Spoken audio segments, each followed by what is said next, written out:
Welcome back, guys. I'm still here with Steve Patrick, author. You're still the author of Level the Playing Field. I think I still am. Guys, we're moving on here. We're talking about winning supplements. Steve has a lot of experience setting in supplements. I have a lot of experience over the years as a contractor. We keep talking about the same thesis, guys. Look, you can be great at writing exactimates. I know guys that do 3-day exactimate courses. Like, I'm exactimate certified. Look, all that stuff's great.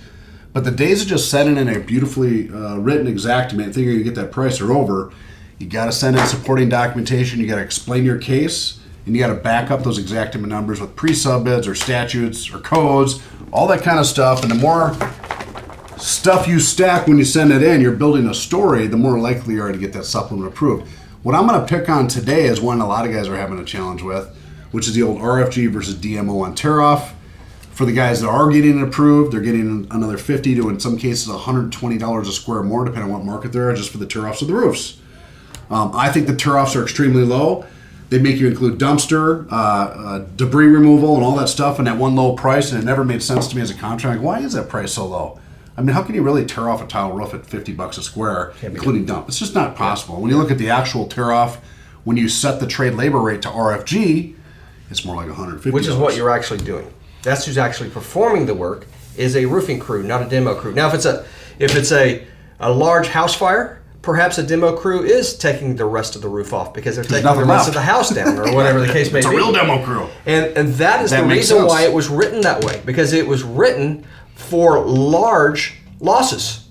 Exactimate is written for large losses. Or if your entire roof is missing after a tornado, and your rafters, you're probably not having to tear off and dump the roof. You're just tearing down that whole section. That's the reason why you have labor minimums and base service charges, because it's written for a large loss. And if you didn't have base service charges and labor minimums, you would have an economies of scale issue. This is an economies of scale issue because Exactimate is written for demo crews for large losses. And if you're not doing a large loss, if you're just doing a roof or your typical storm loss, you're not doing a large loss, and the economies of scales are inaccurate. So you have to switch it from DMO to RFG. Simple as that. It's an economies of scale issue. So guys, a lot of you guys are sending in your new Exactimates. You've learned now how to switch the DMO to RFG, which is great. You're sending in Exactimate, a little fax cover sheet, and you're getting flack. You're wondering, well, why? They're still not paying it. They won't budge. I'm going to lay out some documents here where guys are getting it at an increased level. And I'm not going to tell you 100% because it's not happening. But 50 and 60% of the time, they are getting it because they're sending in a story. And the story is this. First, you got a nice demand letter explaining why it should be RFG versus DMO, which we'll come back to. But you're stating your case. You're drawing a line in the sand. You also got some language in here of notes. These are different public, we load all this stuff in a file vault so you guys can use it and access different notes that you can actually write into Exactimate, reinforcing for all the tear-off line items why it's RFG or why it's siding or why it's this or that. Because it's not just the roof, it's siding, it's it's ice and water shield tear-off. Anything related, you have to double check and make sure it's RFG or siding, whatever trade it is. Just not DMO because you're not using a demolition crew. Right, not using demolition crew. We have a letter here from the National Council of Workers' Comp Insurance, which clearly states that anything related to the roof or on a roof should be the RFG code per workers' comp requirements. Because that's who's doing the work. Because that's who's doing the work. And then we have other things like the white paper from C3 Group. So when you send in your request, you need to send in this whole story of documentation and proof. And let me just, you guys can see this behind me. Can I add something? Sure. If you don't add in your facts and evidence, you object to third-party source material, you have a gun without bullets. Your Exactimate, without supporting documentation, is a gun without bullets. These are the bullets. That's right. That's a good analogy, man. Thank you. That one. Come with the bullets. So it starts with the story. So I'm going to read you this. You guys look up behind me here. So-and-so contacted me about issues with an adjuster.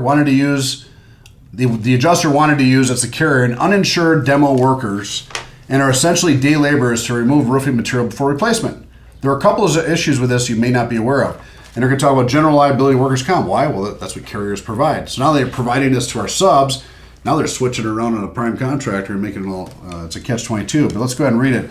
Concerning general liability, most policies for a general contractor do not provide coverage for any subcontractor that does not have workers' comp and general liability insurance. It's a requirement of the general liability contract for any and all subs to carry this coverage, and that includes the right RFG coverage or the general contracts get hit with an audit later on.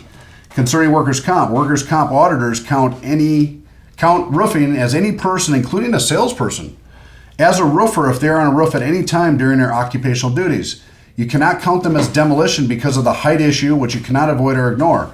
Furthermore, by trying to get a contractor to classify roofing as DMO or demolition is tantamount to, yep, you see the word back there, fraud, because the contractor will have to lie to an auditor, which, by the way, is the same auditor sent out by the carrier, which is really messed up.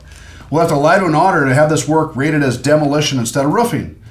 The rate for roofing is $103.74 compared to $29.41 for debris removal. This is sticking a contractor with an additional charge of $74.33 for every 100 they pay out to laborers.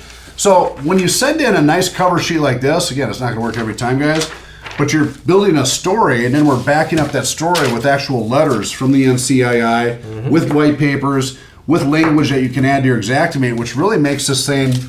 I'll tell you, if I was a desk adjuster looking at this stack versus some guy calling me telling me to pay RFG, I'd say, wow, this guy's got some good information. This is the kind of stuff that wins in appraisals. Yes, it is. This is the kind of stuff that would win in a jury trial or court litigation, because there's no way to refute what's already being proposed and propositioned by a carrier. I mean, they're the ones that are providing us GL and workers' comp and saying, here's the rules. And then at the same time, they're going over here breaking the very rules. They're breaking the very rules that they provide. And so this is a documentation of fraud, in essence. Now, it might not be intentional on a person's part, but it's a machinery of fraud that's going on. Systematic. It's systematic. And when you present it like this, again, guys, you're not going to get approved every time, but your approval rates should go up. If you do push them into appraisal, this is the kind of documentation you need to win. Guys, it's the difference between skilled labor and unskilled labor. Are you using unskilled labor to demo the roof? No? You're using skilled labor? Well, then guess what? It's RFG, not DMO, because you're using skilled labor. It's as simple as that. That's who you're using, so that's the price that you charge. The other thing you can do to add to this, guys, is take a picture of the crew that's turning off your roof. I'm pretty sure it's the same one putting on your roof. If it is, take the picture of the crew putting on your roof. If that's the same licensed or even unlicensed sub that's carrying GL workers comp for RFG and roofing, you take the picture of them, it's the same guys putting it on as tearing it off, you should be getting paid the same rate. Make sure the guys are using OSHA equipment if you take the photos. Yeah, you don't want, you bring up another can of worms. So guys, this is just an example. I know RFG versus DMO is a hot button for you guys. You can access these documents in your file vault, but this is just one example of a supplement. If you want to get your supplements approved, state your case with nice kit cover sheet, support your case with documentation and your Xactimate, and watch your approval rates hopefully go through the roof. There you go. See you soon.